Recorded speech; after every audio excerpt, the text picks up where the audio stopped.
What's up, at a unicorn? And I'm going to be doing a birth chart reading. In Vedic astrology, a woman born in the Hasta Nakshatra of Scorpio, it's the second pada or leg of Scorpio, is often described as creative, clever, practical, witty, and charming. She is likely to enjoy a fulfilling marital life and possess good health, though she may be prone to minor health issues later in life. The female native of the Hasta Nakshatra is naturally shy.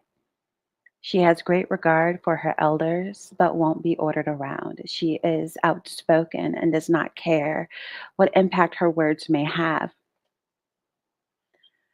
People born under the Hasta Nakshatra are often characterized by their meticulous nature, attention to detail, and practical mindset.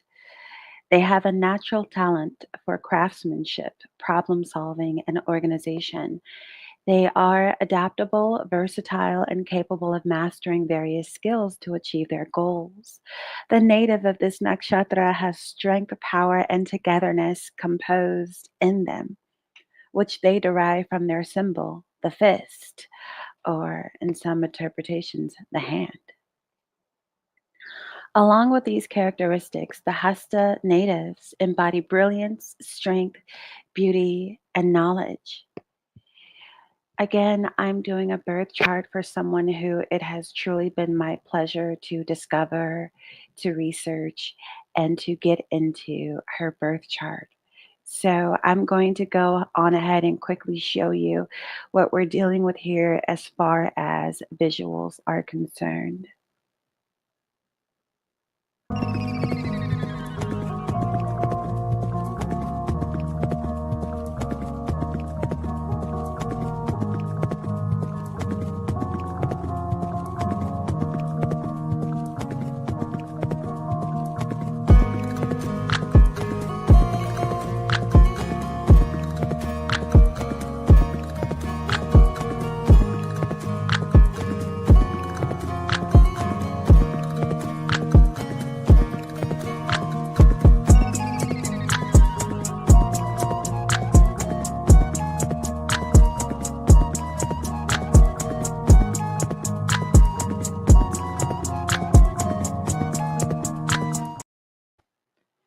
So here we have her big three and the degrees, which these are.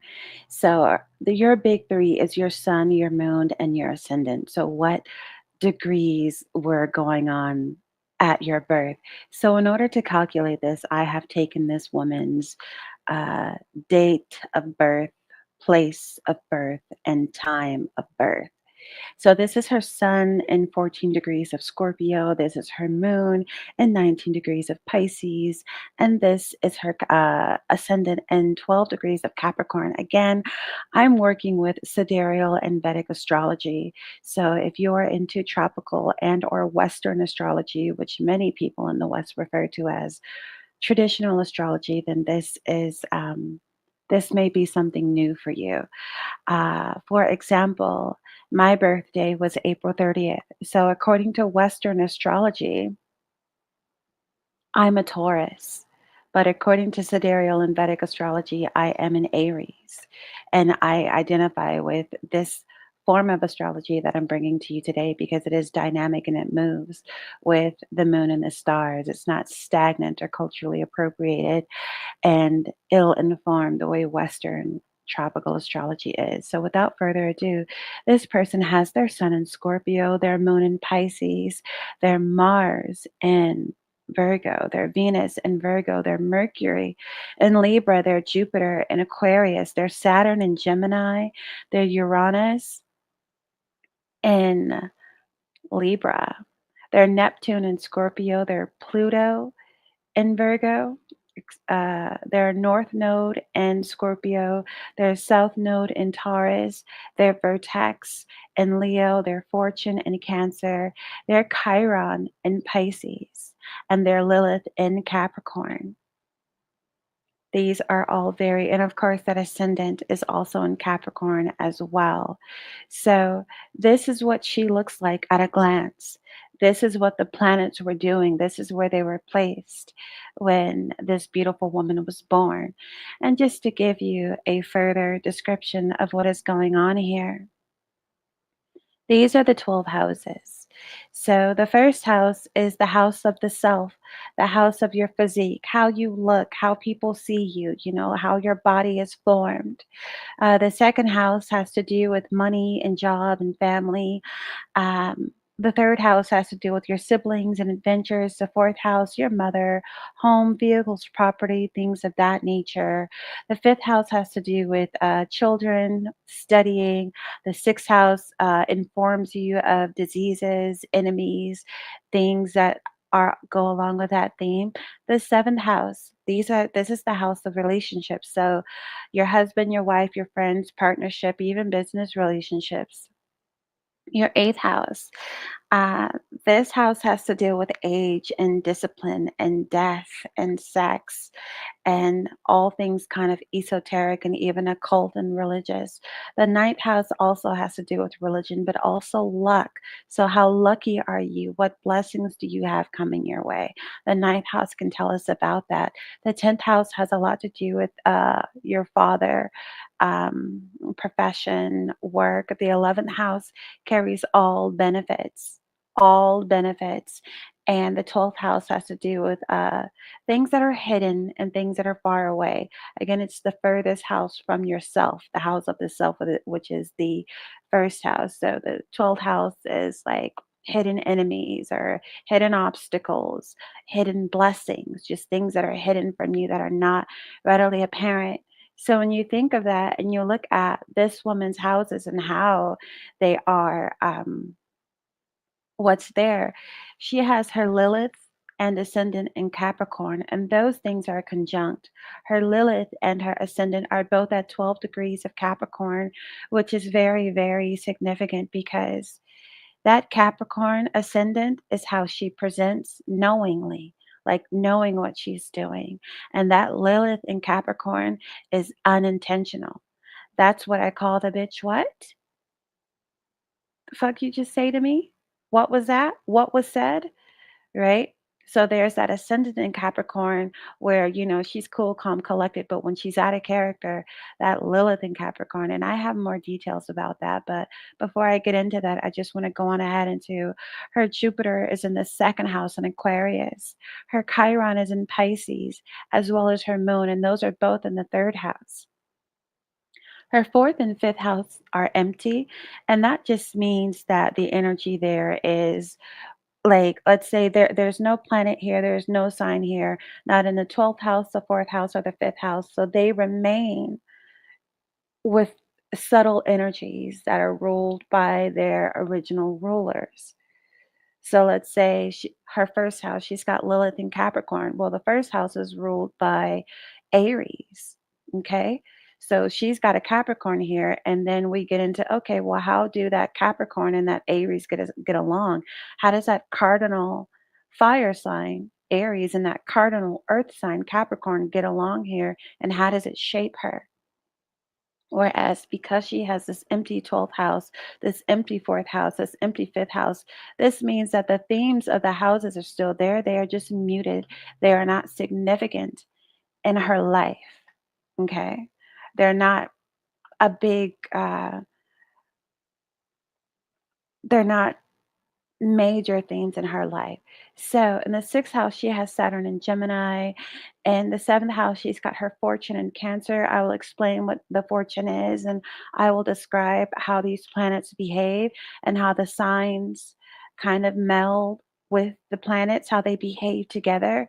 When I talk to you about signs and degrees and planets and how they behave together, I want you to imagine you have a couple of different girl groups, or let's say you have a way that you behave with your siblings and you have a way that you behave with your friends. And it's not that either one of them are not you or one is good and one is bad, it's just that it's different. So Saturn and Gemini acts different than Saturn and Scorpio, right? Saturn and Gemini, those home girls, that little friend group, they, they might be big on witty things and intellectual things and They politic a lot.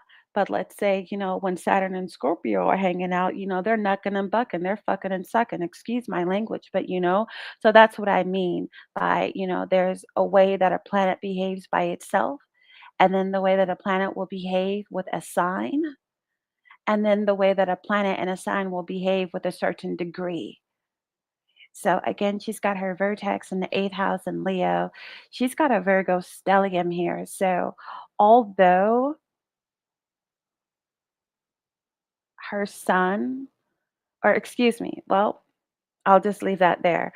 Although her ascendant is in Capricorn, and your ascendant is supposed to be really heavy in how you are formed and how you are fearfully and wonderfully made, because she has that Virgo stellium, especially because she's got her sun sign in Virgo. She's got Sun, Mars, Pluto, and Venus in Virgo.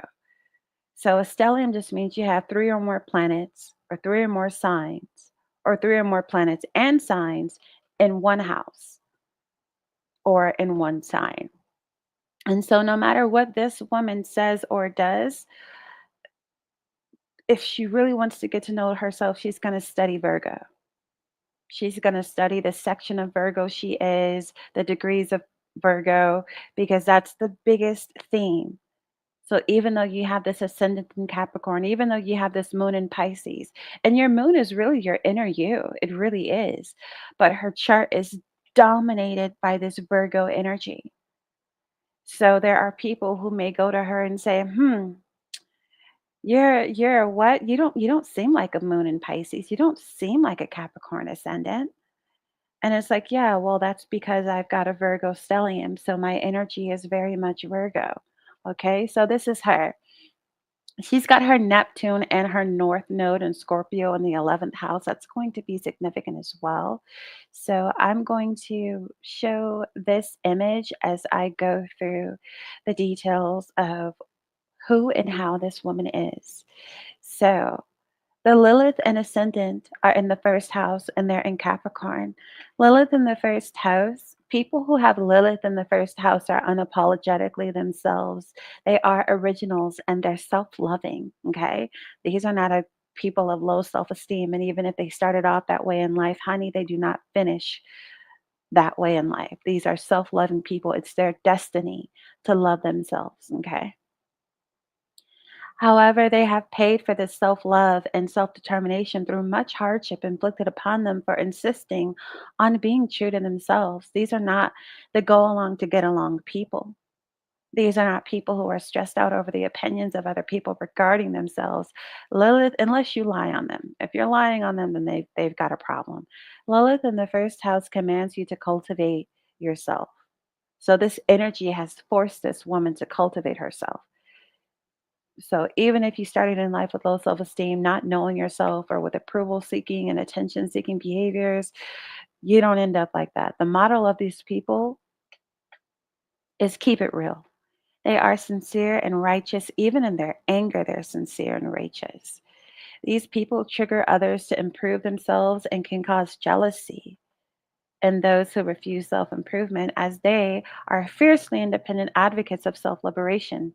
Marilyn Monroe, myself, and Michael Jackson are just a few people who have Lilith in their first house.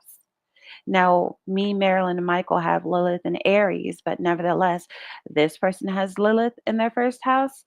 And we are some examples of people who also have Lilith in our first house. So when you think of anger and righteousness and people who may have started out, Michael Jackson was severely abused by his father, Marilyn Monroe. I mean, I don't even want to talk about her childhood as Norma Jean before she created the persona Marilyn Monroe. But these are people who self actualize and self love. Even through depression, even through struggles, you couldn't get them on low self esteem. Even if they had it, they grew to self love and self determination. What they did with their careers and their actions and who they are and with the world. That's from self love and self determination. I determine who and how I am. I am the master of my own soul. These are these people who have Lilith in their first house. These are people that others project onto, unfortunately, in many ways. but more often than not, and mostly in sexual ways. So, unfortunately, there are some sexual wounds here. These people can be punished by society concerning their bodies, features, characteristics. In other words, people may want their attributes for themselves, but because their attributes cause such arousal in others, be it good or other, people want them to shrink and conceal those things. So think about how all these women wanted to look like Marilyn Monroe, and she's still a symbol, an American symbol of beauty, even in her death. But because even though people would have loved to have her hair and her smile and her body, they punished her for having that hair and that smile, those features, that body, that personality. They punished her for that, even though they wanted it. Even though they wanted it for themselves, they punished her for that. So their attributes cause such arousal in others, be it good or bad, and people want them to shrink and conceal those things. Like, hey, my hair is not that long, so don't show your hair. Hey, my ass isn't that big, so cover yours. Hey, my singing voice isn't that good, so cover yours. My critical thinking isn't that good, so I don't want your voice to be heard anywhere. I don't want you to outshine me or be more desirable than me. These people get into, unfortunately, conflicts like this. But they must not give into this pressure because owning their authentic selves is a primary source of their personal power. Nicki Minaj also has Lilith in her first house, so you can expect these people to love serene energy, but pop off in the worst way if necessary. So if you think of Nicki Minaj, for example, one of her favorite musics to listen to is Enya. So Enya has that song, Sail away, sail away. And it's very, very calm. But Nikki is like, bitch, I been on. Bitch, you been corn. Fendi Prince on. Right? So they love calm. They do. They love peace and quiet and calm. But the pop off is so real on these people. These are people who may have suffered physical and sexual abuse in their past, but these are no pushovers and they do not make good victims. Good luck victimizing these people as adults. Good luck picking on them as adults. They do not make good victims. Do not try them. Lilith embodies dark feminine rage of righteous indignation. So it's not just like an angry bitch. It's like, the woman whose rights were taken away from her. Lilith as an archetype, when you read into her mythology, people are like, yeah, that evil bitch kills children. And it's like, yeah, because her children were killed because she left Adam in the garden. So every time she had kids, they would murder her offspring in order to like punish her for leaving Adam. And so she's like, all right, you did mine. Now I'm going to do yours. That's that Lilith. Okay. So she's not like a rebel without a cause. It's like the hate that hate produced. It's like you had to develop a part of yourself that became a monster because you were dealing with monsters, right? So even her rage, like she's not just like a blind raging thing. It's righteous indignation. Like you did somebody wrong and I'm finna be like a Libra and balance these scales. And get that eye for an eye, right? These are people of justice, or it's an inclination towards justice. So if these people unleash their wrath on you, you deserve it. Is what I'm trying to say. These aren't bullies. So if they're fighting you, you can't say, "Oh, they bullied me. They did this." It's like, nah. What did you do? You were asking for it, right? This is them. So if these people, right? If this woman, for example, wants to get in touch with her Lilith, they can find they can discover how their Lilith behaves in their off the cuff reactions to things. So sometimes you have knee jerk reactions to stimuli. So let's say somebody shoves you in a line, your knee jerk reaction is your Lilith. So some people's knee jerk reaction can be like, "Oh, I was standing here, you didn't see me. Don't cut me." Some people's knee jerk reaction is, "Let me not even say nothing because I don't have time." And some people's knee jerk reaction is, "You got me all the way fucked up. I bet you better hop to the back of this line before I fuck you up." So that's what I mean by off the cuff reactions to things. Like they might be like, "Oh, I didn't mean to say that.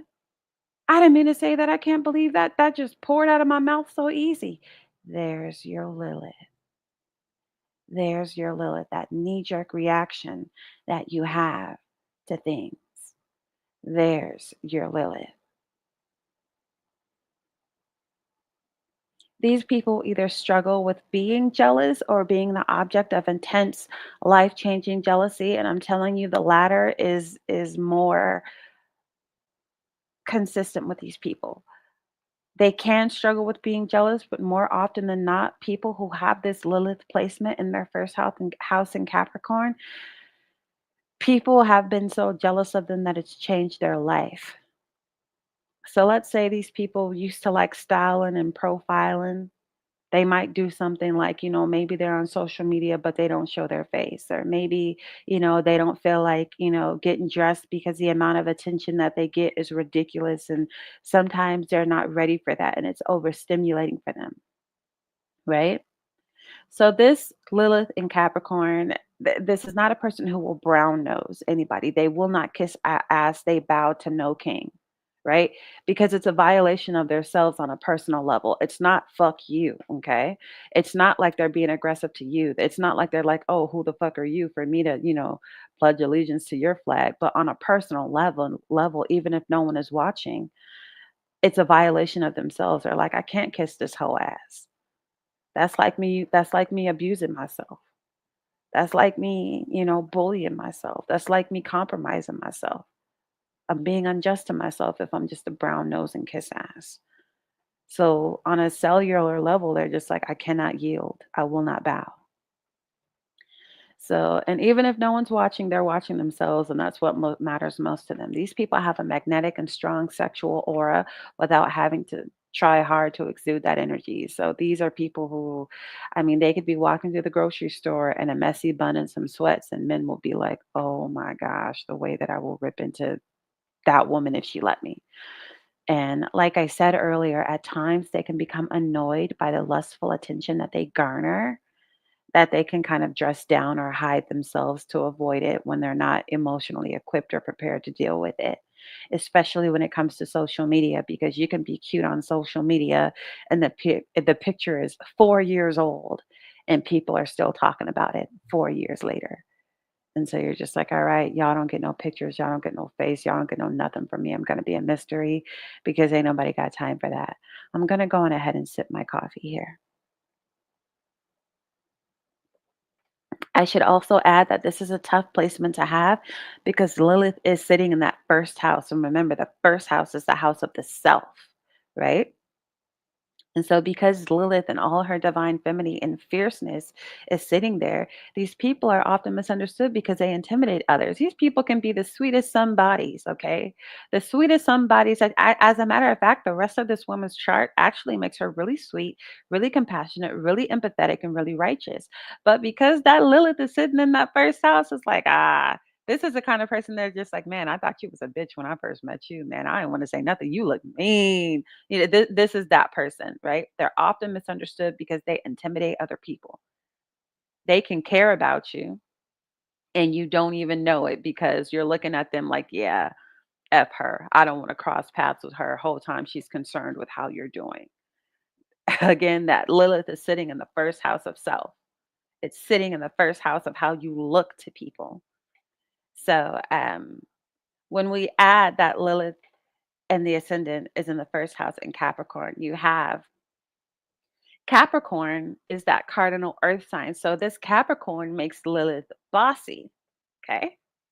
It makes her bossy, right? And attracted to power, whether it's power within themselves, power moves. I don't dance now, I make money moves, right?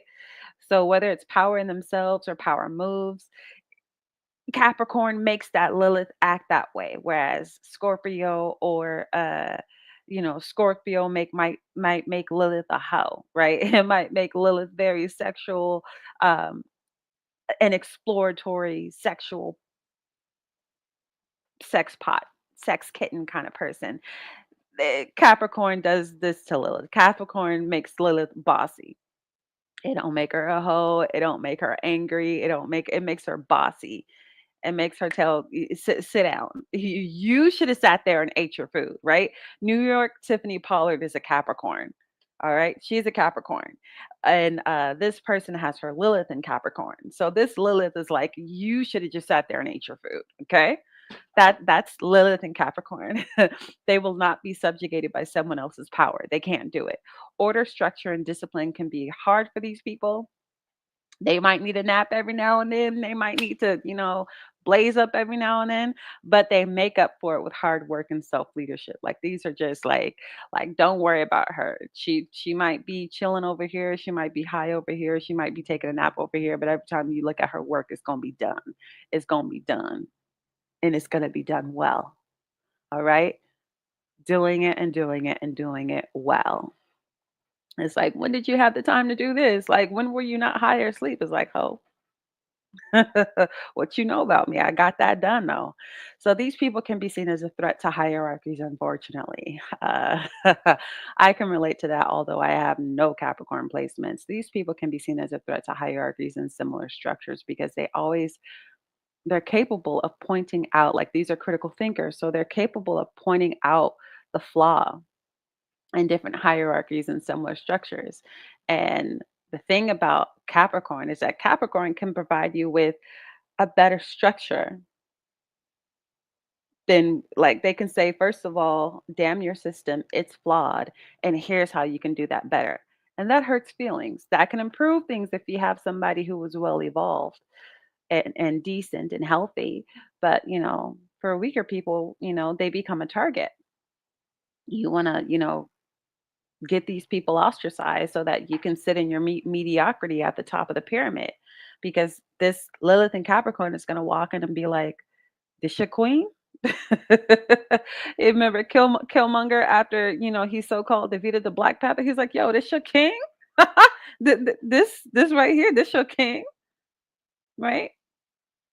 So not only can they point out the fatal flaw in your hierarchy, but they can provide a better structure. Or if they can't provide a better structure, what y'all can do as a group, they can do better without you or your group. They can do as well if they can't do better. They don't need you. So don't impose rules on these people. They don't like it. They don't like it. Just because you're trying to punk them, they got to break away. It's not exactly like defiant disorder, but they're just like, I would have listened to you. I would have supported you. I would have worked well with you, but you trying to punk me, and I can't have that. See now, now I got to tell you about yourself. Now I got to chuck you these deuces, right? So let's talk about her ascendant. Her ascendant is in Capricorn as well, and anyhow, these people tend to look a little something like garden fairies. Okay, so astrology doesn't just tell you how you are; it can tell you how you look, uh, your relationships with your family. It can really Vedic astrology, Jyotish, Sidereal astrology can even tell you what your feet look like, whether or not you have pretty feet. Okay, so just let me cook. So these people tend to look a little something like garden fairies and can feel witchy, right? They can feel witchy to people even if they're not, right? Because these people are like, when I say they can feel witchy, I don't mean they're like hocus pocus over a big cauldron. I mean that like they're like healers. Like when you think of Dr. Sebi and you think of these people, they're just like, oh, you got to eat these mushrooms. You got to eat that lion's mane to strengthen that brain. Don't go get them pharmaceuticals when you can grow your cure in the backyard. Have you some sarsaparilla. This sarsaparilla is really high in iron. You can get you can knock out that anemia. This is what these people are like, right? They're healers, they're painters, sculpturists, hairstylists, seamstress, gamers, fighter. They might be really good at video games, right? Fighters that they might could slap you down. Massage, Reiki. You notice everything I'm saying has to do with hands, even if it's typing, if it's YouTube, if it's graphic design, if it's creating thumbnails, like their hands are blessed. Their hands are skilled. So they can paint that ass or they can whoop that ass. Their hands. Like it's like the Midas touch, like the hand of Midas, their hands are blessed. So when they touch something, it's blessed. Everybody else tried to fix your computer, but when they tried, it worked. Everybody else tried to do your daughter hair and she was tender-headed, but when they tried, not only did the daughter get her hair done, but their hair was cute. The hand of the ascendant in Capricorn, the Hasta hand in Capricorn is blessed, and their sign is the hand, the opened hand and the fist. And just like the hand is their sign, they're also very giving. You give with your what? With your hand. They're giving Virgos. She also has that Virgo stellium. They intuitively feel the needs of others and give responsibly yet generously. So they're very generous, but they're also responsible. Some people are generous and they give themselves at a house and home, and now they're struggling because they were giving. This person counts. Okay, this person is a calculator. This person gives generously, but it's responsible. Like they're gonna have what they need. They're not going to give to the detriment of their own family or the detriment to their own selves. They're not silly with their giving. These are responsible people with that big, heavy cardinal earth sign, which is Capricorn. So these are people who are very much concerned with health and healing. And that's why people feel like they're kind of witchy. Like these are the people who are into tinctures and tonics, right? Even if they don't know each other, they can all get in a room, all these people with this Hasta ascendant, and they can start talking about Dr. Sebi and Dr. Laila Africa or whatever herbalist, naturalist, holistic healer, and they can just have a long conversation because chances are they're into it. These people have a deep understanding of suffering and are truly empathetic. This is why I'm calling this the profile of a sexy bestie. It's your hot ass best friend, basically. These people are truly empathetic and they have a deep understanding of suffering. These aren't people who will just look at you like, "Wow, that's messed up. Oh, that's fucked up." They're just like, "Oh my God, like I'm calling so and so now. Here, nope, you gonna let me cash app you. You don't tell me no. Let me be there for you." Like that's them, okay? They like to lend a helping hand, and their sign is literally, like I said, it's the hand. Like My, I have a Leo moon, and the section of Leo that my moon is in, it's symbolized by the bed, right? Everybody wants to fuck me, and I'm good at fucking. I'm gonna have to take this down because I'm saying a lot of bad words, but I'm good in bed, and people look at me and they can tell and they want it. Men, women, whoever, right? That's my symbol. Literally, my other symbol in Bharani is the yoni. It's the vulva. It's the pink part of the vagina. Okay, so my Bharani and my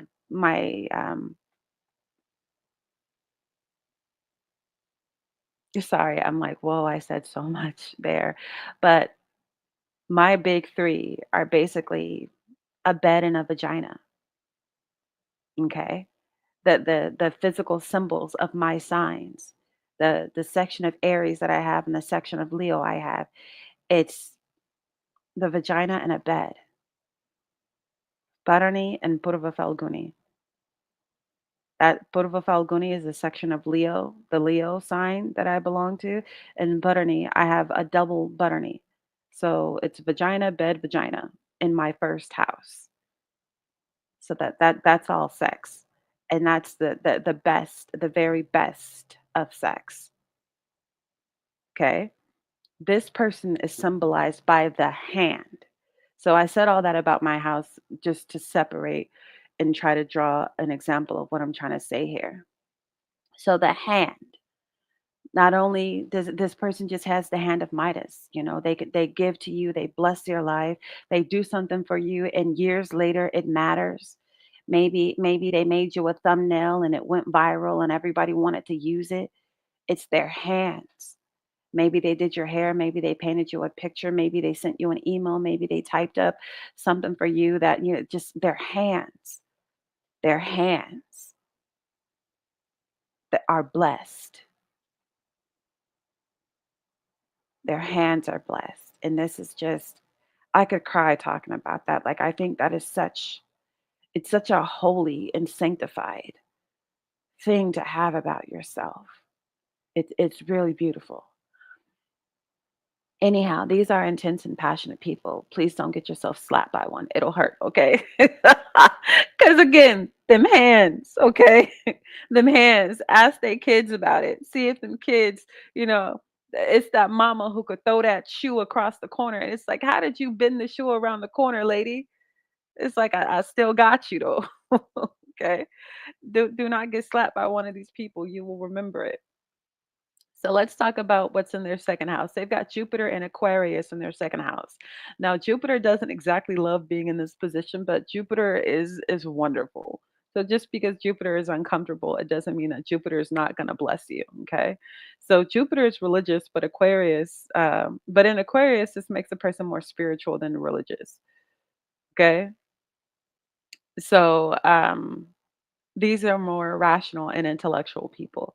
These are people who are practical and may prefer science over religion or even be atheists. Hell, this position can make a person skilled in research and technology. These are kind and friendly people who believe in service to humanity. Jupiter is the planet of expansion. And here in this placement, that expansion is having an expansive network. Okay. These natives can relate to all kinds of people. These are the type of people who are, I mean, they're charming and they can attract relationships and maintain them. They can make a friend and keep a friend. You know how people fall out? It's like, oh, that was the homie, but we're not cool no more. We not, this person can make a friend and keep a friend. They're going to be friends 20, 30 years later, whatever, right? This Jupiter in Aquarius is also a good placement for finances because you got to think Capricorn is stability and Jupiter is the planet of abundance. So combine the two and you have an abundance of stability. Okay. Okay. So this is a good placement for finances. The Capricorn is the cardinal earth sign. So seeking and sustaining and enhancing stability comes naturally to them. These are grounded people. This placement can make a person very artistically creative, whether that is with writing or some other kind of innovation. But because this placement makes a person so unique, right? Because this is not a normal place for Jupiter. It's like they can really impress people and be admired by others or stir conflict with their uniqueness. Some people will hate on them because they're just they don't think like you. They don't act like you. They don't get down like you. And instead of being inspired, some people are, mad. So Aquarius itself is gregarious. It loves groups. So when you have this Jupiter in Aquarius, you get a person who can find themselves in volunteer groups. They volunteering with the Urban League. They volunteering to clean up the hood. They volunteering with the NAACP. They're a part of the church group. They're a part of the food bank. They out here at homeless shelters. They in the soup kitchen, right? Voter registration groups, friend groups, whatever. Women with this position can attract a friendly and supportive husband as well. I should add that. Because Jupiter is masculine, and in a woman's chart, Jupiter represents her man, and in a man's chart, Venus represents his woman, right? And it applies even if you're gay. Just hey, this is what it is. So Jupiter represents the husbands in somebody's chart, just as Venus represents the wife. Um, but if you are a female, then where that Venus is can represent you. And if you're a male, then you look to your Jupiter for aspects of yourself. Jupiter may not like being placed in the second house so much, but it does love being in Aquarius. Okay. So it's like I said earlier, Jupiter doesn't really like being in the second house, but it does fuck with Aquarius. So it's like, damn, nigga, your house small. I mean, I fuck with you, but I hate being here, nigga. Your couch is small, your TV small. God damn. Think Rick James like, fuck your couch. Fuck your like, well, not really, because he said he did that to he did that only because he's like, man, Eddie Murphy, you got money. But I'm saying, like, imagine you're a big dude with a big house and a big car. It's like being Shaq. There you go. It's like being Shaq in somebody's normal ass house. It's like shit. Shit. Like, of course I broke this chair. Of course I'm bunched up in your little ass car. Nigga, like, what do you mean? I did this is the F-150. This is a Ford 150. Dog. I have to have my car customized because I'm so big. Jupiter is big. It's big. And so, this little second house is like, dog. I hate coming to your house, Aquarius, but I fuck with you. I'm here because you my dog. But is it uncomfortable up here, bro? Holla at me in the ninth or the 10th house, man. Like that's where I live. But I'm just over here to visit you because you my guy. But nigga, I hate your couch. I hate your little love seat. Your little love seat is like a little stool for me.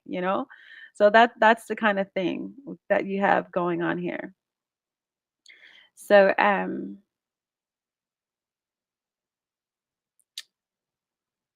Jupiter, like I said, Jupiter doesn't like being in the second house, but it does love being in Aquarius. So the two things kind of balance each other out.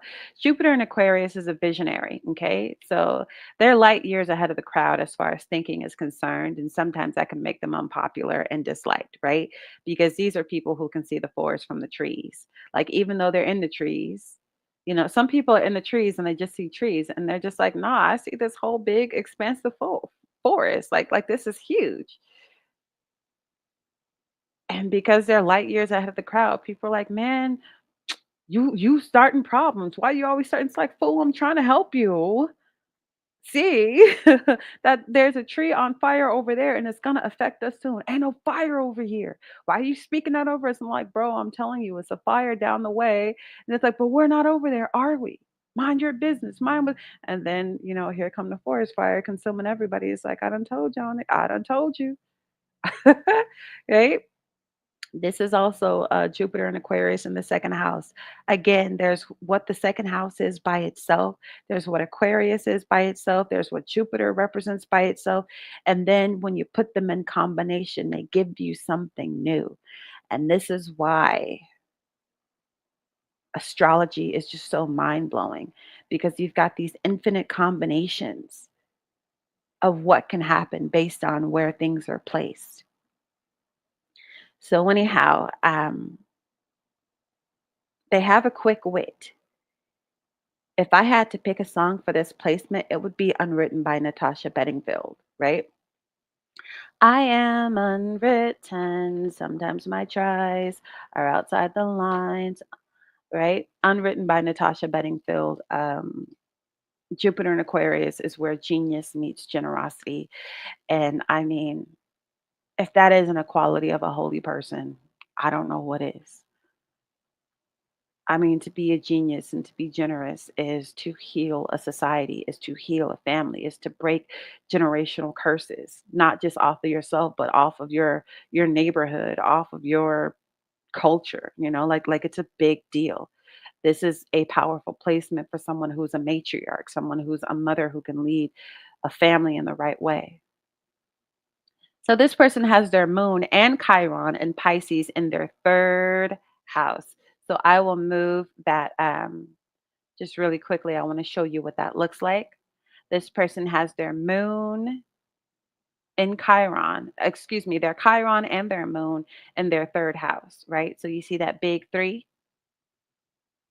That's where we're at now. So remember, I said Jupiter doesn't like to be in the second house.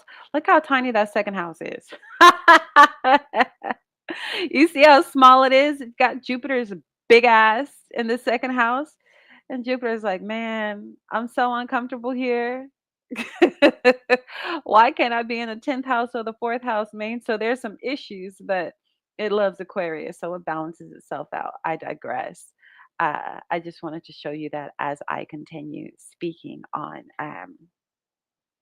So they've got their moon and Chiron and Pisces in the third house. So the moon in the third house is approachable. The moon isn't a great big planet, right? It's a moon. It's a satellite of the Earth, so it's cool in the third house, right? You understand them, and they understand you. These are the people who see you stumbling over words, trying to make a point, and they interrupt you with, "I know what you meant to say, dummy." Like you're like, My daddy wants to coach a bullet with his bare hand." It's like, first of all, you said that wrong, but I know what you were trying to say. That I'm quoting Jackie Chan from Rush Hour in case you didn't know. My daddy once coached a bully when he said bad, right? Moon in the third house is highly intuitive, all right? Especially when it comes to their immediate environment. They can feel when something is off or different. With Moon in Pisces, you're an ethical person as well as a truth seeker, right? So these natives should be very careful with addictive behavior, drinking and smoking, because they can they can have addictive behaviors, and they can do that even with coffee or sex, really. But the moon in this place, if I had to think of a song to convey to you what this person is, it would be "Fly Away" by Lenny Kravitz. I always say, "I could fly into the sky so very high. Oh, oh, Oh yeah, I want to get away. I want to fly away. Right? These people be like, I mean, sometimes they just want to peace out. That Pisces is very spiritual, is very far away, and is very like,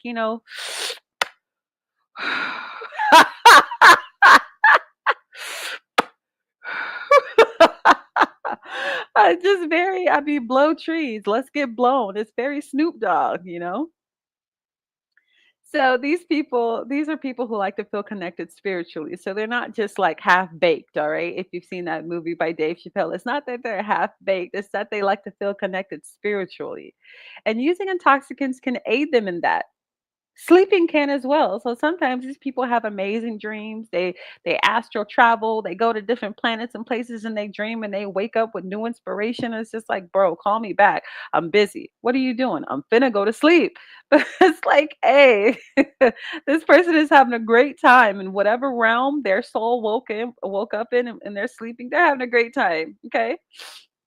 This person can also be very picky, a very picky friend, I mean, because they're like sponges, right? They pick up on the emotions of their loved ones. So if you're a toxic ass person, even if they love you, they can't keep you because you're going to destroy them. You will destroy this person if you're a fuck ass person because they're like sponges. They're going to suck up whatever liquid you have and they can't help themselves. It's their nature. It's not that they're doing it on purpose, it's how they are. So they pick up on the emotions of their loved ones and they may isolate or keep you at a distance for a while, you know. And they're not being rude. You can't take that personal because they need this distance. The moon in Pisces can also attract a supportive spouse. I said that before, but it has to be reiterated. Cardi B has a sidereal Pisces moon. Chiron is a wounded healer. So when you put this, I'm saying that because when you put this moon and this Chiron together, you get something like someone who can relate in areas to Cardi B, right? This is a wounded healer. You know, Cardi B is good to people, but Cardi B's been through shit, right? Okay. So Pisces is the last of the zodiac signs, and this specific Pisces is in Revati, which means prosperity. So let's say you met a little girl like, "Oh, what's your name?" Revati. What does that mean? Prosperity, right? That's what it means. So literally this person's moon is in prosperity, nourishment, and growth, right? These people ain't broke. They not broke. You can't call these broke hoes. You could call them this or that, but you can't call them broke. These people can have a tendency to murder themselves, and it's unfortunate. So not everything that I'm gonna say is, I mean, even though martyring yourselves, that goes with what I said earlier about being holy. Like when you think of Jesus on the cross, right? When you think of Malcolm X in the Audubon Ballroom, being assassinated because he's trying to lead his people out of the darkness and into light. These people have a tendency to martyr themselves. martyr, martyr. So they sacrifice for others what they don't get in return. And they're like this because these people are on a spiritual path. It's not because they're trying to do something for you to give them something back. It's that these are spiritual folk. Like I said, when you got that Jupiter over there with it's spiritual. There's a lot of spirituality here in this chart. I mean, this is a beautiful person. If I hated this person, if I didn't get along with this person, I could never deny their beauty. I could never. I could be like, I don't fuck with this person. We bump heads. We don't get along. But as far as is it a beautiful person or not? Hell yeah. Hell, the essence of this person is beautiful. So unfortunately, Chiron's empathy, right? Chiron is an empathetic entity. Chiron's empathy here can be due to forms of neglect or being overlooked in childhood by a parental figure, right? So, unfortunately, there can be a mother or father wound here. And the thing is, you don't have to have a shitty mother or a shitty father to have a wound here. Sometimes your black ass had a hard working mother because you grew up at a time where your mom had to work and be out the house. And because of that, maybe they couldn't pay attention to your every need. Maybe they couldn't nurse your feelings and your traumas in the way that they would have liked to because having 2 or 3 9 to 5s brought them home sleepy and they had to get up and do it again. Maybe they couldn't make your breakfast and all your meals and wash all your clothes on time, right? So Chiron's empathy here can be from forms of neglect and being overlooked in childhood by a parental figure. And it don't gotta be your mama. It could be your nana. It could be your uncle. It can be a parental figure. Okay.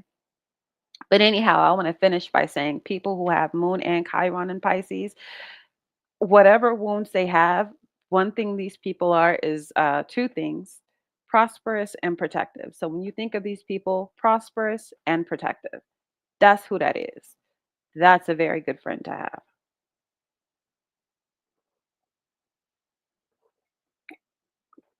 Now, the fourth and fifth house is empty, and I already discussed that. So that just means that those are not very strong influences in their chart.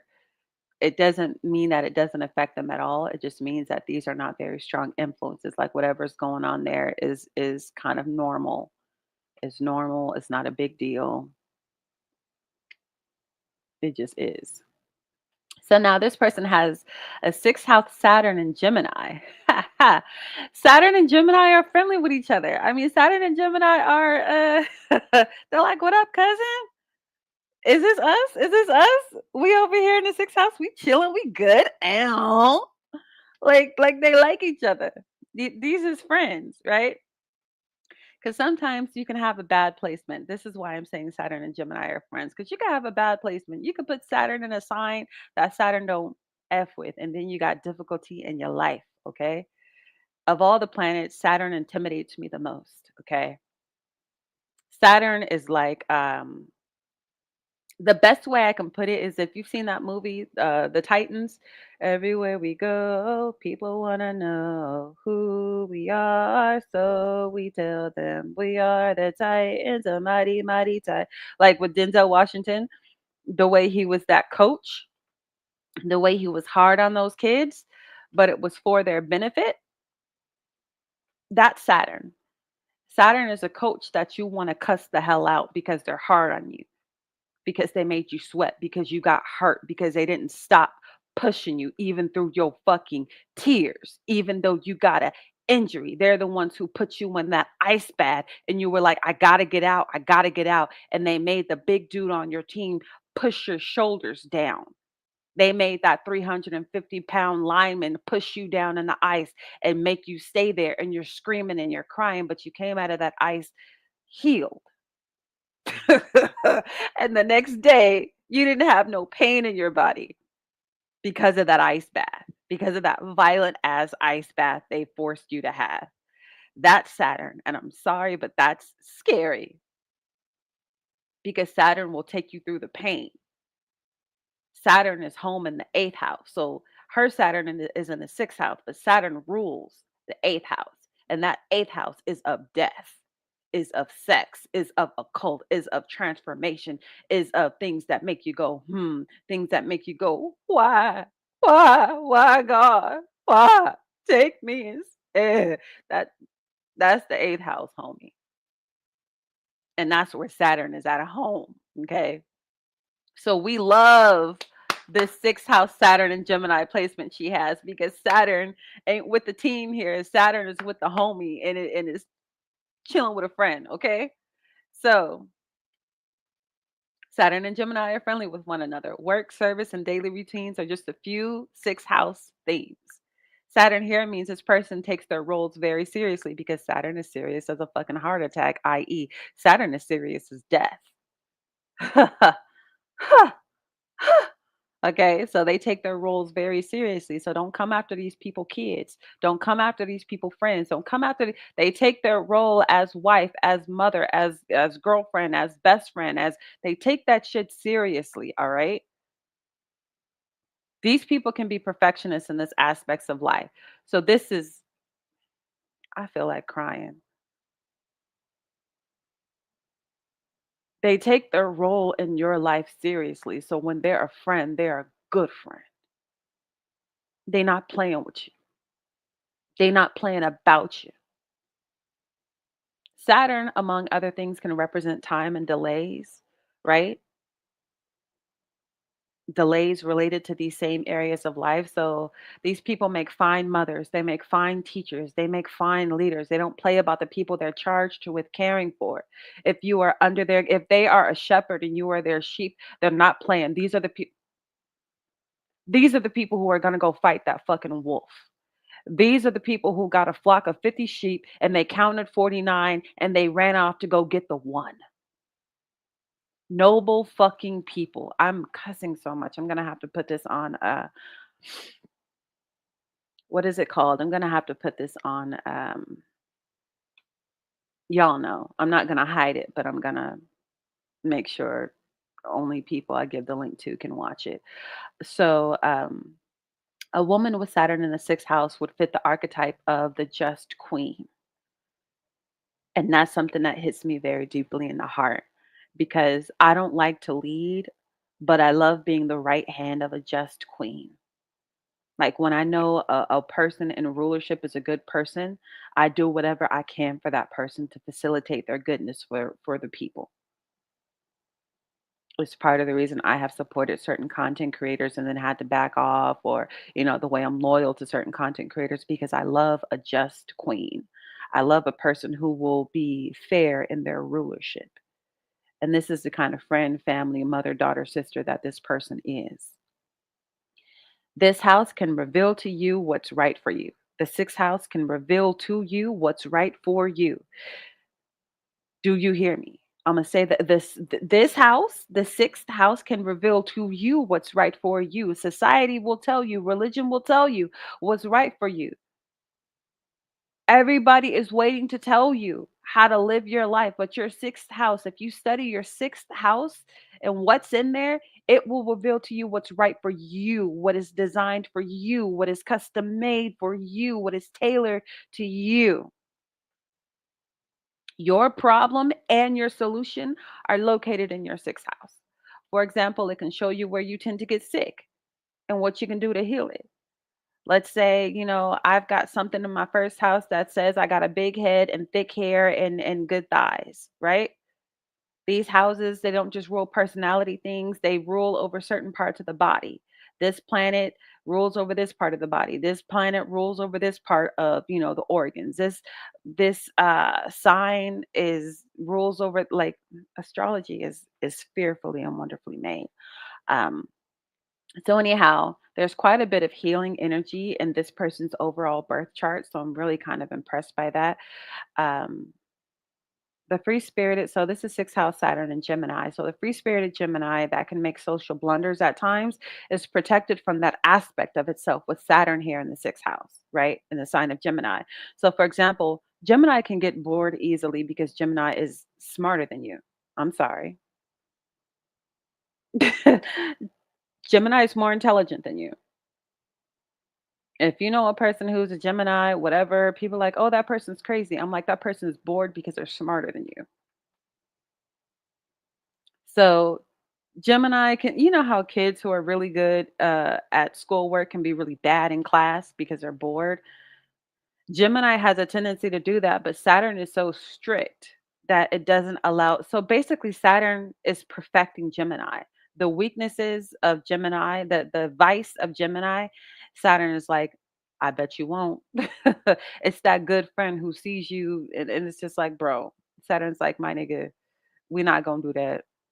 You want to rush stuff, but Gemini, where Gemini rushes, Saturn will delay, and that equals good timing. So this is a good house. This is a good placement. All of this is good. All of this is good. Um, so Saturn comes in and gives Gemini structure and encourages it to slow down so that the intelligence of Gemini is not blighted by its natural flightiness. Gemini is quick and sharp, and Saturn is slow and steady. So these are a good pair. Um, and this has to deal with everything that I just said about Gemini being quick and sharp and Saturn being slow and steady, and how Gemini is influenced by Saturn, like how Saturn takes shit very seriously. Again, serious as death. So the sixth house is about your daily routines. So this person takes their day to day routine very seriously. This person is serious as a spouse. This person is serious as a parent. This person is serious as a friend. This person is serious as a daughter. This person is serious as a healer. This person is serious as whatever they put their hand to. They're serious at it and they're blessed at it. Shit. You feel inferior yet if you're not this person? um Let's go to her seventh house. Are you looking at the seventh house? She's got her fortune in Cancer. All right. Now, the fortune aspect of a birth chart just shows you where you naturally excel or are naturally lucky, like what you're naturally good at. Okay. So there are skills that you can learn. There are things that you can build up. If you're a skinny kid, you can be a weightlifter, you can be muscular. But then there's that kid who's just born strong as an ox, right? So your fortune is when you just got it like that. I was born this way. Is it Maybelline? Nah, I was born this way. These my eyelashes. They long like that. They thick like that. They curly like that. I didn't have to buy beauty in a bottle. I'm just like that, right? This is your Dion Sanders portion of your chart where you just good at shit. All right. So you're having your fortune in Cancer means that these people excel in nurturing and supporting other people. So this person is a natural at nurturing and supporting others. And you got to keep in mind the fact that this person a major part of their chart is symbolized by the hand, the blessed hand, the hand of Midas, that Midas touch. So not only do you excel at nurturing people and supporting other people, but the hands that you do it with, good God Almighty, are blessed. You want somebody to lay hands on you? You think because this person is somewhere getting high that they can't lay prayerful hands on you and change your life? You better think again. You think because this person ain't at church every Sunday that they can't lay hands on you, healing hands, praying hands on you, and change your this person can. They can. Now, they also do well in fields requiring emotional depth.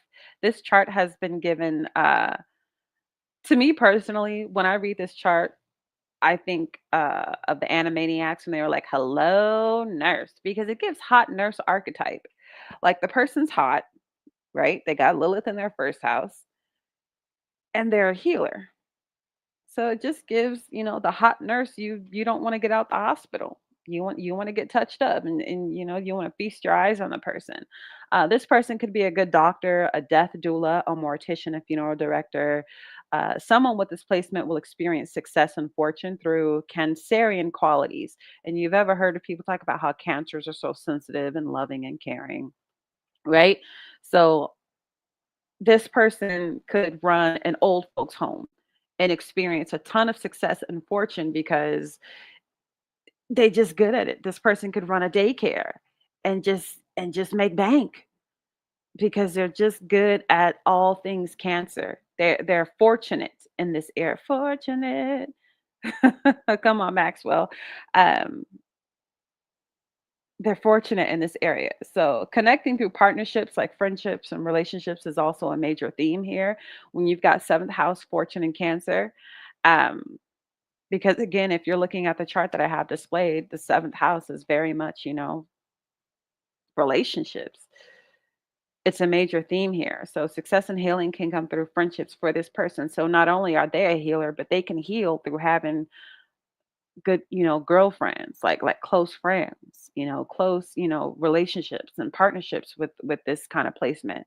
So they don't just love their friends. They're not just good to their friends, but that heals their soul to have a good friend. It reinvigorates these people to have good friends.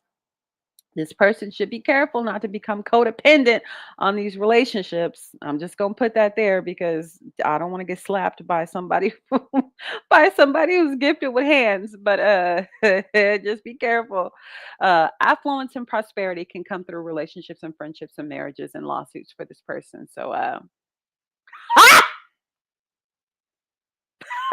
I'm gonna read that again. I'm just gonna laugh at my little inside joke, child. Affluence and prosperity can come through relationships, friendships, marriage, and lawsuits. Child, I'm gonna sip my cold ass coffee on this one. I'm so mad this coffee is cold.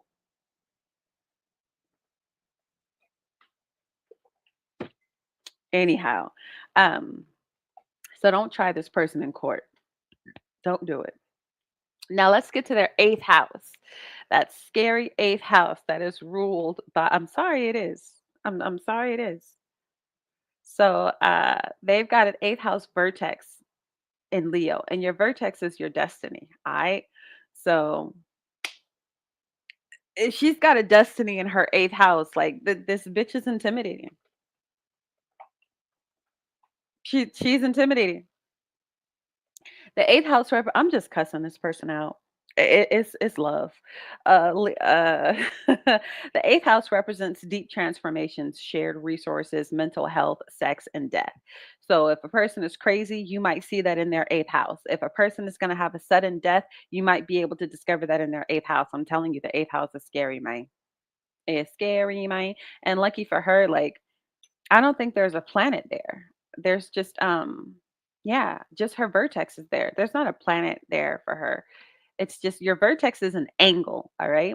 It's just an angle of your chart. It's not because child, I got planets in the eighth house. I think somebody's gonna kill me, child. I think that's how I'm gonna die. But anyhow, um, so, the eighth house represents deep transformations, shared resources, mental health, sex, and death. With this placement, there can be karmic, intimate relationships, domestic violence of any form, right?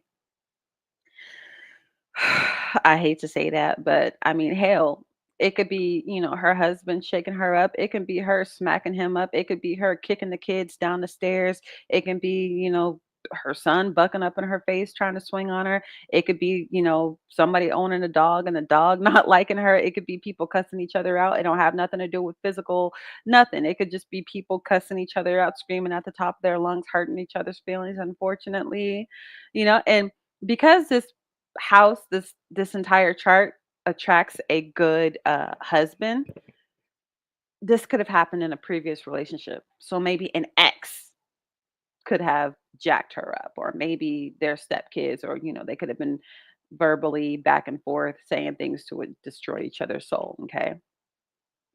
So, with this placement, there can be karmic, intimate relationships, domestic violence of any form, and interpersonal violence, transformative experiences in one's life through intimate relationships. This placement can give very intense sexual experiences. So, please don't ride on no toxic D because it could keep you stuck in danger.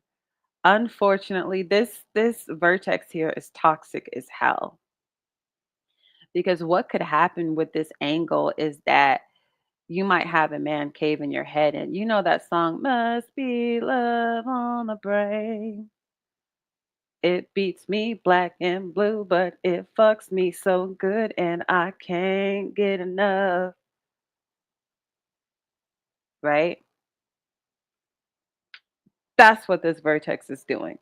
Now, it doesn't have to do this your whole life. It can get better, but the person will go through, has gone through, or will go through this in life. Hopefully, it's already happened.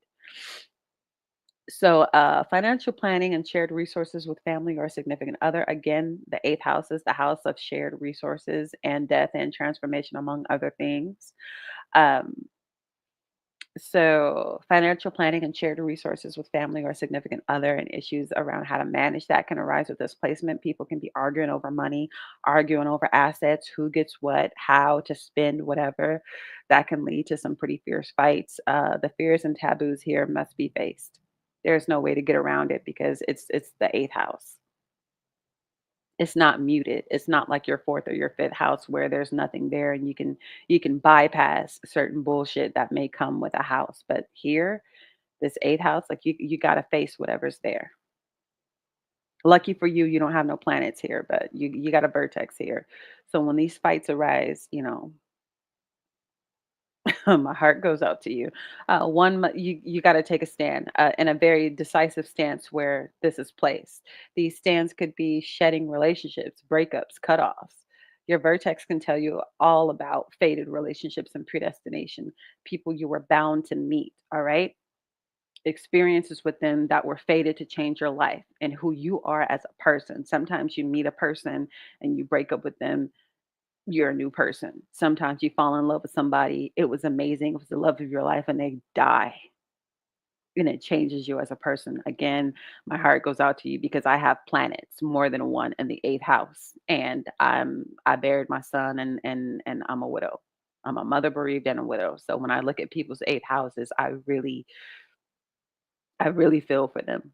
But lucky for you, you don't have nothing like I have in that house, but you do got your vertex there, and that's still, you're not gonna be able to dodge the pain of whatever is associated with your eighth house. You won't be able to dodge it, and it's going to change you. So the theme of her eighth house with her vertex in Leo, it gives me Bad Blood by Taylor Swift. You know that song, Baby, now we got bad blood. You know what used to be? Mad love. Now take a look what you've done. Because, baby, now we got bad blood. Hey, right? Go listen to it. That's the song that her eighth house is singing to her with this vertex in Leo. Also, brace for serendipitous experiences here.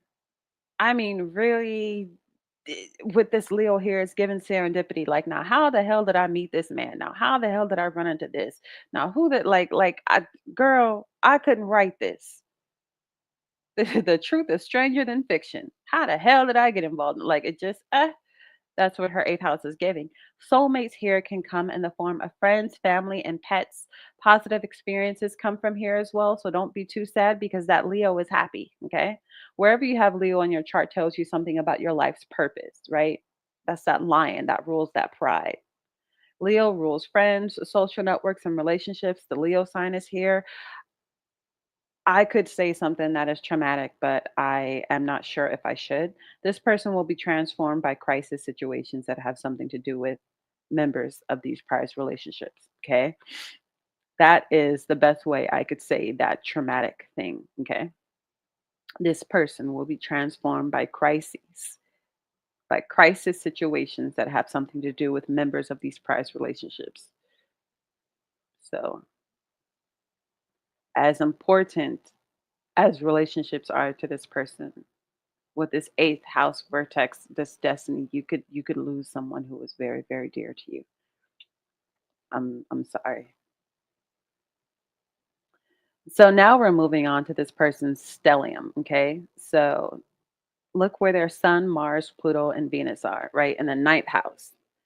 And they're all, her sun is in Virgo, her Mars is in Virgo, her Pluto is also very sexual among other things. Her Venus is in Virgo. Lucky her, she's pretty. Um, Virgo is pretty in general. Virgo, wherever you have it, if you have it in a house that controls, feet and ankles, you probably got some pretty feet and ankles. If you got Virgo in a house that controls, the the the the upper body, you probably have, a good looking back, arms, chest. Like, you could probably wear a backless dress and it looks really good. Like, Virgo is pretty. And so here in the ninth house, she's got a Virgo stellium. So when you have a stellium in the sign of Virgo, as well as anyhow, the ninth house of your birth chart corresponds to philosophy, higher studies, piety, good deeds, luck, ethics, and your value system, social image, foreign travels, and relationships with those you look up to. So, like your father, your seniors, your ancestors, your superiors. Okay. The ninth house is one of the auspicious houses. That means that house is dope. It's good. It just, the ninth house in itself. You know how I said, like,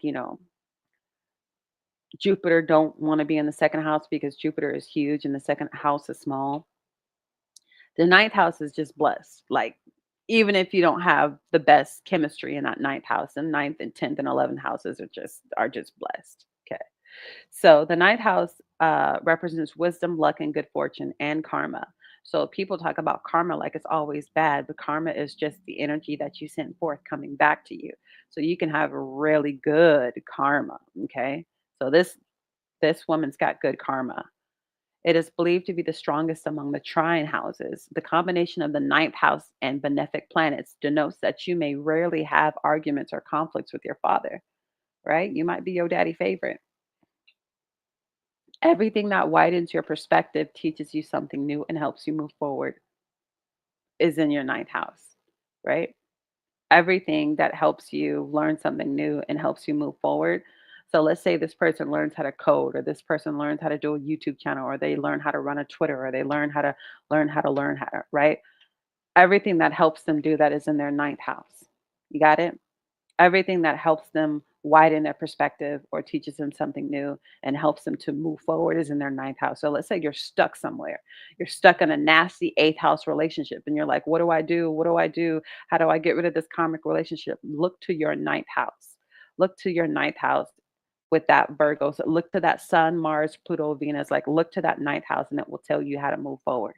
It will teach you something new. It will widen your perspective. It's a key. If life is showing you doors, your ninth house has your key. So Mercury and Uranus and Libra in the 10th house. Go on ahead and look at her 10th house here. She's got Mercury and Uranus in Libra. The Sun and the ninth house indicates, I'm sorry, I have a typo here. So really quickly, I just want to go through her planets that are all in that ninth house before I get to Mercury and Uranus in the 10th house.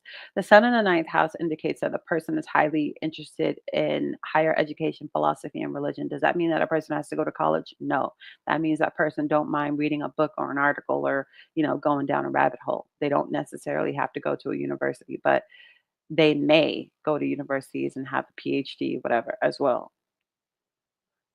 So the sun in the ninth house indicates that a person is highly interested in higher education, philosophy, and religion. They are likely to be passionate about exploring new cultures and may enjoy long distance travel. Now, with Venus in your ninth house, this person depicts a strong appreciation for music, art, and culture. So when they're listening to their song, don't you touch that volume. If she say this is my jam, you let it rock. If you know what's good for you, right? Because you people have a strong appreciation for music, art, and culture. This placement also suggests that the person may be highly successful in administrative jobs as they have a natural charm and diplomacy that can be persuasive. Now, Mars is also here. And it suggests that this person may be highly successful in judicial aspects, right? Like judging. They have a natural assertiveness and courage that can be effective. Remember, Mars is ruled by Aries, that's that god of war. So this is a person who can, not just knuck if you buck, but they are naturally assertive. And again, when we talked about that first house in Lilith, people find these people intimidating. Now they can be intimidating, but more often than not, they are empathic and sweet and kind and compassionate. But the thing is, they have zero issue with asserting themselves. They have zero issue with standing up to a problem.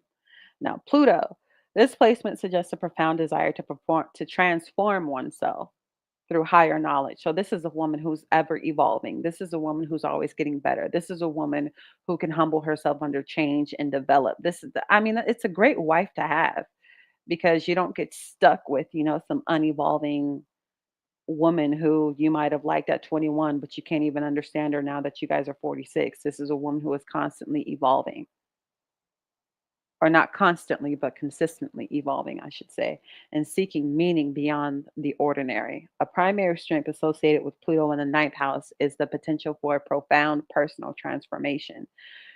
She's extremely attached to her own opinions and belief system. So she'll argue you down for sure. Due to this attachment, debates might too easily turn into arguments if you're not careful. Uh, a person with this placement is persuasive and intelligent and has a probing and incisive mind. So incise, as in they can cut into your argument real quick. Okay, they're probing. They look around. You remember how South Park would talk about them aliens and the anal probes, not probing, looking around, sniffing around, looking around, seeing what's really what.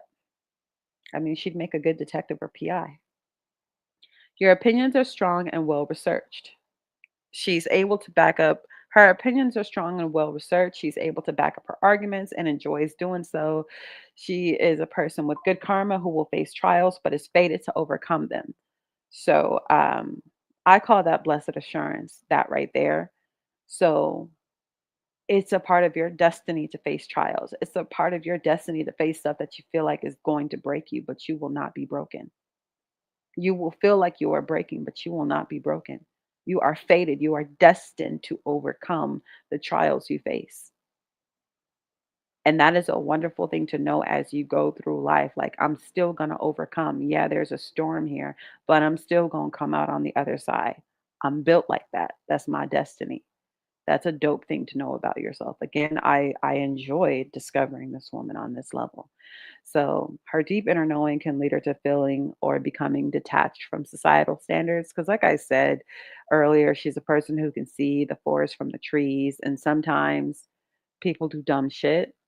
And it can make you a little bit reclusive and kind of like a hermit. It can make you real picky with your friends. It can make you not want to hang out with people, because sometimes societal standards are dumb. They're there, but they don't serve any good purpose. So, it can lead to her being kind of detached from societal standards. This placement can give a fulfilling life. Mars and Venus don't like to be in the same house. So, that's something to consider because with Mars and Venus next to one another, you can have the attribute of having a foul mouth. I mean, you could talk some real big shit. Because the thing about Venus is that Venus beautifies everything it touches, like Virgo does. So Venus beautifies speech. But with Mars being a warrior, your words can cut deep and intimidate. You can even defeat people with a few sentences. Like, even though you got them hands, this placement gives you a mouth equal to your hands. You know how some people talk shit because they can't fight, and how some people, they're always ready to fight because they can't defend themselves in an argument? This placement shows that she can do both. Now, the Virgo stellium here indicates that this person is physically attractive. When you have all that Virgo in your chart, like Virgo just makes you pretty. It's literally symbolized by a beautiful virgin woman, Virgo, virgin, young. This person will get older and still be attractive. This person will look younger when they're older. And even when they start to look as old as they are, the person will still be beautiful at any age. And just because you have one Virgo sign or one planet in Virgo in your, it doesn't make it so. But because she's got that fat Virgo stellium, she's got all that Virgo energy. This is going to be an attractive person. Like, even if she goes to freaking Japan and she's not the standard of beauty, she could go to China where nobody wants to look like her. They can still say, she's beautiful. She's beautiful. Uh, Beyonce also has a Virgo stellium. So, need I say any effing more? Do I have to have this conversation with anybody? This woman has a Virgo stellium. Beyonce has a Virgo stellium, and many supermodels, especially Victoria's Secret models, they have a lot of strong Virgo placements as well. These people are analytical and detailed, so no, they're not just a pretty face. And like I said, you can think of Beyonce, analytical and detailed, methodical about their approach to life. A Virgo stellium has mastery and intelligence. You would not want one of these as an enemy because, again, mastery and intelligence. Their knowledge and skills expand over their lifetime. They keep growing. They don't just, master something and I've been there, done that, I moved on.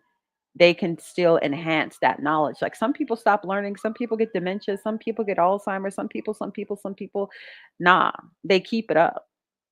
You don't want any problems with this person. If you don't like this person, stay away from them.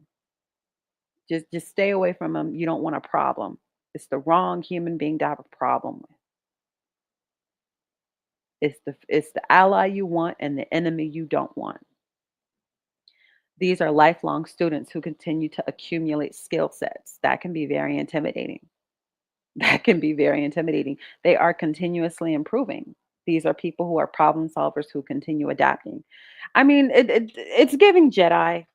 It's given chosen one. I don't know. It just that's how the chart feels to me. and I'm ending here. I'm going to be done in about 10 minutes here. So they've got in their 11th house Neptune and their north node. Now, in the astrology I follow, we call the north node Rahu, Rahu. We call that Rahu. And she's got both Neptune and Rahu in Scorpio in the 11th house. Neptune residing in the 11th house signifies a deep spiritual connection with communities, group dynamics, and future oriented visions. So, what's powerful about this to me is that you know how you have friend groups, and people say whenever a friend group has three people, there's just two best friends and one is left out. Because this person has a gift with communities and group dynamics, that won't happen.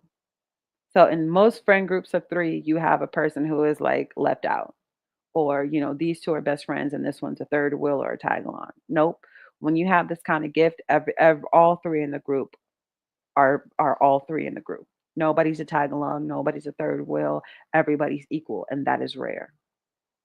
This placement encourages individuals to extend their personal interests to the larger community and to contribute to global needs. So this is very much a Gen X heal the world, make it a better place for you and for me and the entire human race, which is again, I see a lot of holiness in this chart.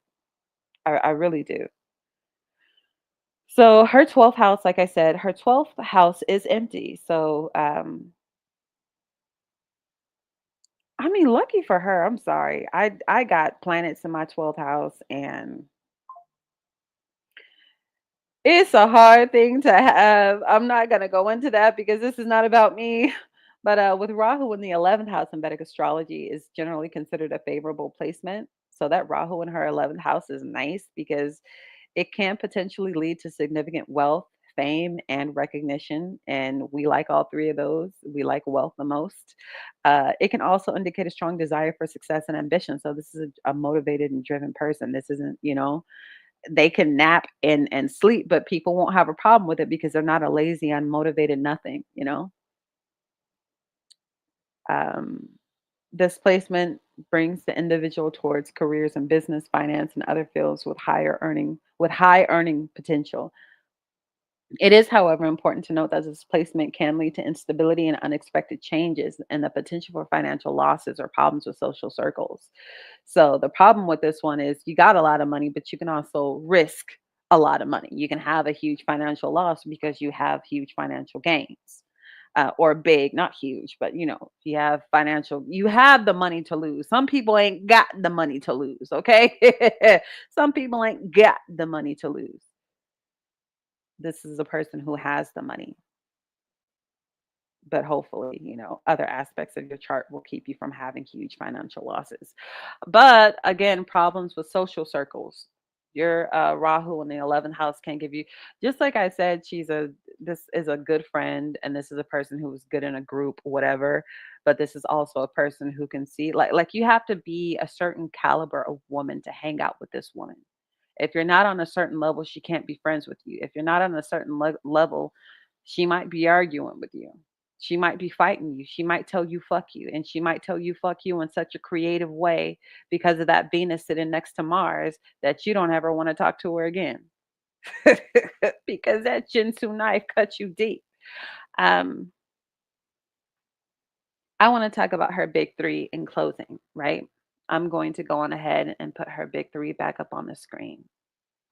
And we're almost done here. So your big three are your sun, moon, and ascendant. Some people call the ascendant rising. So sun, moon, and ascendant, sun, moon, and rising, sun, moon, and lagna. It's same, same, same, same, same. Okay. She's got that sun. Again, whatever Western astrology is going to be something else. But in the astrology that I have here in front of me, that sun is a Scorpio, that moon is in Pisces, that ascendant is in Capricorn. And although all of this matters, because of that Virgo stellium, she's pretty much a Virgo. She basically a Virgo because it overpowers all the rest of the energy she has. But even the degrees in astrology, like there are degrees, like you can have 14 degrees Scorpio or you can have 12 degrees something, but it's like, although this is, 12 degrees in Capricorn, the degrees if you just look at the degrees, get rid of all the signs. Even the degrees of where your stars are influences how you are. There are Gemini degrees. You can have a Gemini degree even though it's sitting in the sign of Scorpio. A very Gemini acting degree, a very Aquarius acting degree. So, with that being said, degrees are best understood within the context of the entire birth chart. All right. So, considering other placements and influences. So, Sun in the 14th degree of Scorpio. The 14th degree is often associated with, so even like cross out, X out Scorpio. The 14th degree alone is often associated with the concept of indulgence and creativity and a focus on love and relationships. So, you can kick Scorpio to the curb, right? And just look at the 14th degree. Any sign, Scorpio, Pisces, Taurus, Aries, anything that's in the 14th degree is going to be associated with indulgence, creativity, and a focus on love and relationships. Okay. Isn't that amazing? The planets, the degrees, the signs, which section of the sign you're in, how they're combined, all of this stuff can tell you about you. So she's got her sun, the sun, which is the planet of the self in the 14th degree. She herself is love and is relationships and is in indulgence in the sign of herself and excuse me in the planet of herself, indulgence, creativity, and a focus on love. So whoever is sleeping with this woman is satisfied. Whoever is sleeping with this woman wants it. He's going to want it when she's 30, 40, 50, 60. Like he indulgence, creativity. This is a lover, a focus on love and relationships. This is a good friend. This is a good romantic partner. That's who she is. Some people have no gift in that area. Now she's got her moon in the 19th degree of Pisces. If we're just looking at Pisces by itself, Pisces is evolved. Aries is the first of the zodiac sign. It is the babies. Pisces is the elder of the zodiac sign. It's not the adolescent, it's not the adult, it's the elder. It's the Veni Vidi Vici. I came, I saw, I conquered. She's got her moon in the 19th degree of Pisces. This causes a person to feel profound empathy. And with this heightened sensitivity comes the blessing of an angel or the wrath of one, the good, the bad, and the devastatingly ugly. So, if this woman's on your side, this woman can endow you with blessings that feel divine, like they came from God. And if you're on the wrong side of her, she can feel like the angels who destroyed Sodom and Gomorrah. So you really got to figure out whether you want this relationship with this woman at all, right? Whether you want to run that risk. Her ascendant and her Lilith are both in the 12th degree of Capricorn. And in my opinion, when I talk about her Lilith and her ascendant, this is how she intentionally and unintentionally presents. So the Capricorn ascendant is her intentional self. The Lilith degree is when a mofo catches her off guard. Like those are her raw responses. So they're both in her first house. So when she deals with you in her right mind, she is that Capricorn ascendant. But when you catch her off guard, whether it's because you're giving her an orgasm or you cussed out her child or she won $1 million lottery or the that raw response that she has to something that catches her off guard, whether it's good or bad, that's her Lilith. So if she wants to sit at home and practice, like, hey, who is my Lilith? You just, a random stranger call you a bitch on the street and you laugh at it, that's your Lilith. The first thing you do is laugh. Because the first thing you might do is be like, say what? Bitch, what? Run it back? Or you might want to swing. You might want to hit somebody. That's how you discover that Lilith and how she behaves in you. So, anyhow, in astrology, an ascendant at 12 degrees or in any sign, um, there's a subtle nuance within the larger sign's influence. So while the general traits of a sign remain, the specific degree can add extra layers of personality and expression. And I think that is just so beautiful. So you have the general traits of the sign, and then you have the specific degree. first degree, second, third, fourth, all the way to 44. It can add extra layers of personality and expression that detail the you of you, the you of you. And I think that's so powerful. I think that's so powerful. So I'll go on ahead and just, honestly, Majestic Girl Games, am I doing chart readings? The answer is yes and no. I do not believe that I'm good enough at this to make a career out of this. Even what I have given this woman regarding her chart, it's just scratching the surface. It's really the tip of the iceberg. When you go through somebody's chart with them, you could actually write a small book about them. I'm talking about 300 pages. You could write a book when you're really going through every single degree, every single sign, every single planet, every single house. You can you can do all of that. Uh, High uppity, my moon is in Pisces. I want to play. Okay, so that song really resonated with you when I said that Lenny Kravitz thing about, I want to get away, I want to fly away. So, hey, Auntie Mira, I'm happy you were here. And I'm going to go on ahead and end the stream just because it's already an hour and a half and I don't want, to make this too long.